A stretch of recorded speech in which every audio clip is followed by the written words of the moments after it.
हेमंत दत्ता पानी लाने के बहाने किचन में जाता है और वहां से कोई भारी चीज लाकर पीछे से उसके सिर पर किसी भारी चीज से वार किया। जब पूछताछ हुई तो हेमंत दत्ता ने अपना गुनाह कबूल कर लिया। सवाल यहाँ ये था कि आखिर उसने ये कत्ल क्यों किया। मैं कह रहा हूँ शंकर, इस दुनिया में अब अच्छे लोग कम और चालाक लोग ज्यादा हैं। जो जितना चालाक है वो उतना ही कामयाब है। ईमानदारी का जमाना चला गया। ऐसा मत कहो पुरन, हर चीज का हिसाब होता है। बुरे काम का नतीजा बुरा ही होता है। तुम बस अखबार की खबरें देखकर दुनिया को बुरा मत समझो। अरे आप लोग क्यों लड़ रहे हैं? सब कहानियों की तरह हर सिक्के के दो पहलू होते हैं, सही भी और गलत भी।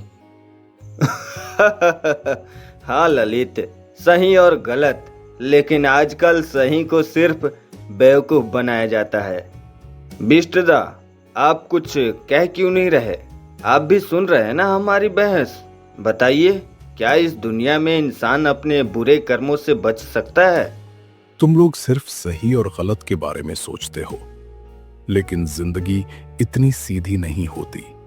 हर इंसान के अंदर एक लड़ाई चलती है, अच्छे और बुरे के बीच।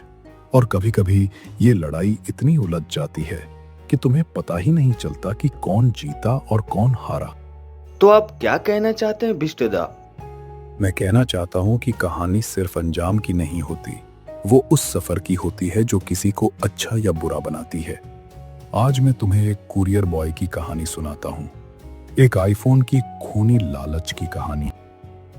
ये बात है 7 फरवरी 2023 की। एक कुरियर बॉय, नाम था हेमंत नाइक। हेमंत नाइक अपनी माँ और भाई माजा नाइक के साथ रहता था।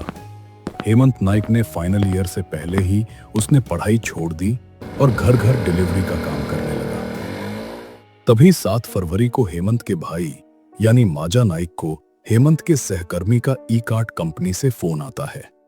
सहकर्मी कहता है कि हेमंत ऑफिस तो आया था और उसने सामान चेक किया, फिर डिलीवरी के लिए निकला, लेकिन शाम हो गई, वो लौटा नहीं और उसका मोबाइल भी स्विच ऑफ था।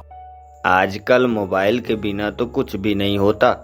डिलीवरी बॉय के लिए तो वो उसकी जान होता है। सही कहा ललित। हेमंत का भाई माजा नाइक परेशान हो गया। माजा नाइक पूरी रात हेमंत को ढूंढता रहा, लेकिन हेमंत नहीं मिला। और जब रात तक हेमंत नहीं मिला तो अगली सुबह 8 फरवरी को उसने पुलिस स्टेशन में गुमशुदगी की रिपोर्ट लिखवाई। लेकिन पुलिस ने इसे गंभीरता से नहीं लिया। उन्हें लगा कि लड़का कहीं अपनी मर्जी से गया होगा दोस्तों के साथ। ये आम बात है।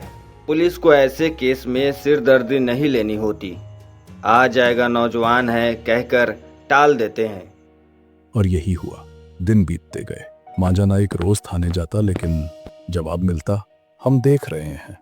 8 दिन बीत गए और फिर 16 फरवरी को उसी कस्बे के एक रेलवे ब्रिज के नीचे एक लावारिस लाश मिली। कहीं ये लाश हेमंत नायक की तो नहीं थी? बिल्कुल। चाकू से कई वार किए गए थे और लाश को जलाने की भी कोशिश की गई थी। चेहरा बुरी तरह जला हुआ था, लेकिन कपड़े देखकर माजा ने अपने भाई को पहचान लिया। अब जाकर पुलिस की आंखें खुली। उन्होंने हत्या का केस दर्ज किया और जांच शुरू की। चूंकि 7 फरवरी को आखिरी बार उसे पार्सल लेकर डिलीवरी के लिए जाते हुए देखा गया था और उसी के बाद से उसका मोबाइल बंद था, इसलिए पुलिस ने 7 फरवरी की पूरी कॉल डिटेल्स खंगाली। रिकॉर्ड देखने पर पुलिस को पता चला कि हेमंत की आखिरी कॉल जिस नंबर पर हुई थी उसी को चेक करना चाहिए। पुलिस ने वो नंबर निकाला और कॉल किया, लेकिन उस तरफ से भी मोबाइल स्विच ऑफ मिला। तो क्या वो कातिल का नंबर था? उन्होंने उस नंबर का CDR कॉल डिटेल रिकॉर्ड निकलवाया जिस पर हेमंत की आखिरी कॉल हुई थी। जांच में पता चला कि जिस मोबाइल नंबर पर हेमंत ने 7 फरवरी को कॉल की थी वही मोबाइल उसी दिन से बंद है, यानी जिस दिन हेमंत गायब हुआ था। यहीं से पुलिस को शक होने लगा।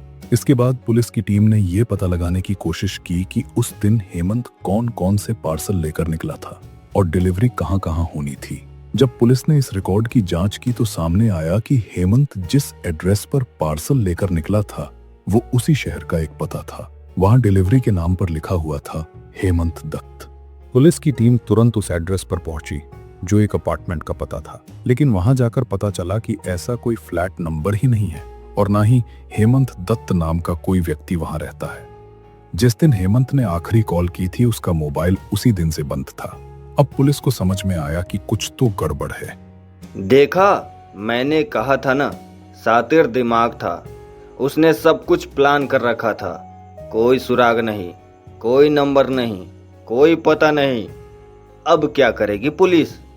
यही तो कहानी में मोड़ आया। पुलिस ने अपनी जांच जारी रखी। 16 फरवरी को लाश मिली थी और ये 18 फरवरी की बात है। शहर में जगह जगह पुलिस की पेट्रोलिंग टीम लगी हुई थी। वो किसी और बड़े क्राइम की वजह से गश्त बढ़ा दी होगी। हाँ, यही सोचकर उन्होंने गश्त बढ़ाई थी। तभी एक पुलिस टीम ने एक नौजवान को देखा। वो तेज कदमों से चल रहा था और उसकी पीठ पर एक बैग था। बैग थोड़ा भारी दिखाई दे रहा था। पुलिस को समझ नहीं आ रहा था कि ये व्यक्ति क्या कर रहा है। उसकी चाल, दाएं बाएं देखने का अंदाज और तेज कदमों से चलना सब कुछ संदिग्ध लग रहा था। बैग और उसके पूरे शरीर की भाषा देखकर पुलिस को संदेह हुआ कि कहीं ये चोर तो नहीं है। जैसे ही वो व्यक्ति करीब आया, पुलिस टीम ने उसे रोक लिया। पुलिस ने उससे पूछा, कहाँ जा रहे हो? पुलिस को उसकी घबराहट साफ दिखाई दे रही थी। पुलिस ने देखा कि ये युवक अकेला भारी बैग लेकर जा रहा है। बैग खोलो। पुलिस को लगा कि बैग में कोई संदिग्ध सामान हो सकता है। जैसे ही उन्होंने बैग खोला, उसमें सिर्फ 4 जोड़ी जूते और 4 जोड़ी चप्पल निकली। बैग में और कुछ भी नहीं था। ये सब क्यों ले जा रहे हो? उस युवक ने कोई संतोषजनक जवाब नहीं दिया तो पुलिस को शक हुआ। चल भाई, थाने चलते हैं। उस युवक को बिना और देरी के थाने ले जाया गया। थाने में बैठाकर पुलिस ने उससे पूछताछ शुरू की। इस बीच ये खबर बाकी थानों तक भी पहुंच गई कि एक लड़के को पकड़ लिया गया है और वो थाने में है। दूसरी टीम जो हेमंत की हत्या की जांच कर रही थी, अब भी केस में लगी हुई थी। तफ्तीश में पता चला कि 7 फरवरी को हेमंत जब आखिरी बार अपनी कंपनी से निकला था डिलीवरी देने के लिए, उसे हेमंत दत्त के नाम से एक डिलीवरी करनी थी। उससे पहले उसे एक और डिलीवरी करनी थी जिसमें कुल 2 आइटम थे। डिलीवरी की लिस्ट निकालने पर पता चला कि उस दिन हेमंत को एक जगह 4 जोड़ी चप्पल और 4 जोड़ी जूते डिलीवर करने थे और एक और आइटम था सेकंड हैंड आईफोन। डिलीवरी में सिर्फ 2 चीजें देनी थी, लेकिन जब पुलिस को ये पता चला कि उस संदिग्ध जिसको पेट्रोलिंग करने वाले पुलिस ने पकड़ा था, उसके बैग में 4 जोड़ी जूते और 4 जोड़ी चप्पल मिले हैं, तो वही टीम जो हेमंत की हत्या की जांच कर रही थी तुरंत मौके पर आई। जैसे ही पुलिस ने ये नाम सुना, उनका शक और गहरा हो गया, क्योंकि आखिरी डिलीवरी जो 7 फरवरी को होनी थी वो हेमंत दत्ता के नाम पर थी। पुलिस ने उसकी सारी चीजें जांची और पाया कि ये वही व्यक्ति है जिसके पास हेमंत नायक आखिरी डिलीवरी के लिए गया था।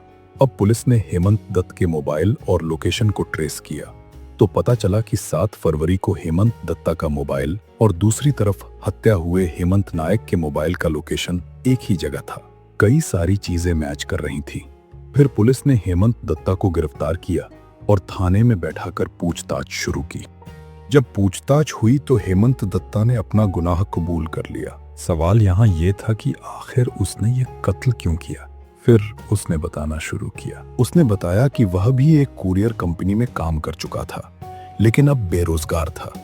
उसका मोबाइल चोरी हो गया था और उसे एक नया आईफोन चाहिए था। उसने ऑनलाइन एक सेकंड हैंड आईफोन का ऑर्डर दिया जिसकी कीमत 45,000 रुपए थी। तो क्या इस आईफोन के लिए उसने कत्ल किया? हाँ, 7 फरवरी को जब हेमंत नाइक डिलीवरी के लिए उसके घर पहुंचा तो हेमंत दत्ता के पास आईफोन के लिए पैसे नहीं थे। वो मुफ्त में फोन पाना चाहता था। उसने प्लान बनाया। उसने फोन का पैकेट खोला और जब देखा कि उसमें आईफोन है तो उसने हेमंत नाइक को पानी पीने को कहा। हेमंत दत्ता पानी लाने के बहाने किचन में जाता है और वहां से कोई भारी चीज लाकर पीछे से उसके सिर पर किसी भारी चीज से वार किया।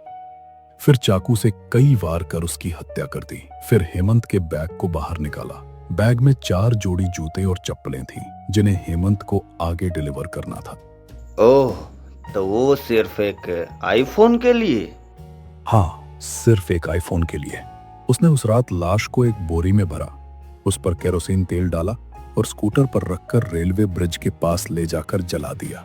उसे लगा कि उसने एक परफेक्ट क्राइम किया है, कोई सुराग नहीं छोड़ा। लेकिन उसे ये नहीं पता था कि उसकी अक्लमंदी ही उसकी सबसे बड़ी गलती बन गई थी। वो बैग में रखे उन साधारण से जूतों और चप्पलों को वहीं फेंक सकता था, लेकिन लालच में उसने सोचा कि ये भी अच्छे हैं, इन्हें रख लेता हूं। तो देखा आपने, कोई भी क्राइम परफेक्ट नहीं होता। हर कहानी में एक छोटी सी गलती एक कातिल को उसके अंजाम तक पहुंचा ही देता है, और यही न्याय है। ये कहानियां सिर्फ कहने के लिए नहीं होती, इनमें कोई ना कोई सबक जरूर छिपा होता है।